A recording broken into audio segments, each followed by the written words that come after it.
Magandang araw sa inyong lahat. Ako po si Lloyd Lee, first nominee ng Arte Party List. Ang Arte po ay advocates for retail and fashion, textile and tradition, events, entertainment, and the creative sector. Layunin po namin ay maging boses na malikhaing Pinoy sa Kongreso. Ipinaglalaban namin ang mga Pilipino mula sa industriya ng arkitekto, fashion, textile, sining at kultura para masiguradong mabigyan ng tamang proteksyon at suporta ang kanilang trabaho at talento. Kasama ko rin ang second nominee namin si Ann Bernardo na may malawak na karanasan sa events at mga creatives. At ang aming third nominee si Jonas Gaffut na kilala sa industriya ng modeling at pageantry.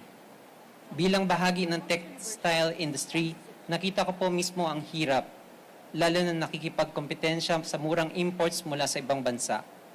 Maraming trabahong nawala at local na negosyo na nagsara.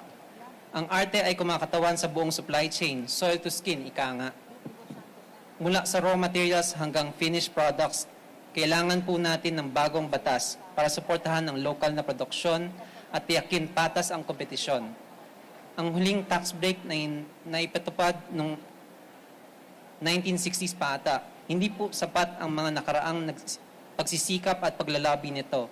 Kaya ngayon po ay direktang tututok ang arte sa Kongreso para ipaglaban ang inyong karapatan. At syempre, kasama ko po ang aking asawa ni Shamsi Subsupli na may malalim na advokasya para sa kababaihan, LGBTQ+, at mga malilikhaing kababayan natin. Siya po ay nagsimula ng Arte Party List at nandito po siya para makasama sa pagtupad ng aming layunin para sa bawat malikhaing Pilipino. Salamat po. Thank you.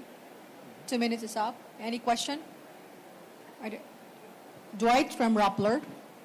Sir, the Arte Party List group already ran in 2022 but lost. I think you garnered around 40,000 votes. And if you look at the 2022 elections, yung mga nakapasok na sa triple siguro o 4 times pa yung number of votes na nakuha nila. What did you learn from that election? And ano yung strategy nyo this time so that you could finally get a seat in Congress? And I understand if you don't win this one, you'd be delisted in 2028. Let me answer that. You know, it's very sad that many of the party lists that didn't get in are party lists that really represent a sector. I can guarantee that Arte Party List represents the sector. Our nominees are part of the sector. Wala pong politician sa aming lineup. And nakakalungkot because kaming mga walang political machinery, wala kaming ways to campaign katulad ng iba naming kalaban. That's why I urge people, yung mga kasamahan namin na parte ng aming sektor, kayo po dapat ang lumaban kasi lumalaban kami para sa inyo. And we really hope that this time around, people will be smarter. People will really think, meron ba talaga ito na represent? Is this real? And I hope that mas matalino tayo ngayon sa pagpili ng ating party list representative. And I urge everybody from the creative sector na huwag niyo sayangin ang boto ninyo. So, just a follow-up to Ms. Shamsi, why did you choose to run for, if I remember correctly, Pasig City Councilor instead of party list nominee? Because if I remember correctly, in 2022, you were the first nominee of Arte. First of all, I'm the author of Arte.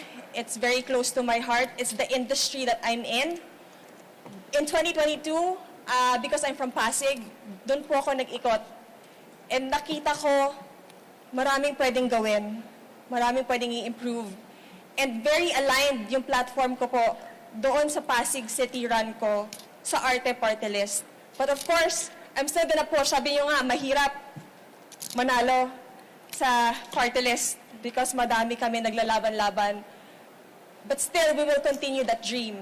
And of course, kaakibat ko ang asawa ko, who's also part of the textile industry, the fashion industry, and we really push for local products. Sabi ko, lagi tayo naghahanap, bakit walang trabaho? Ba't kulang ang trabaho?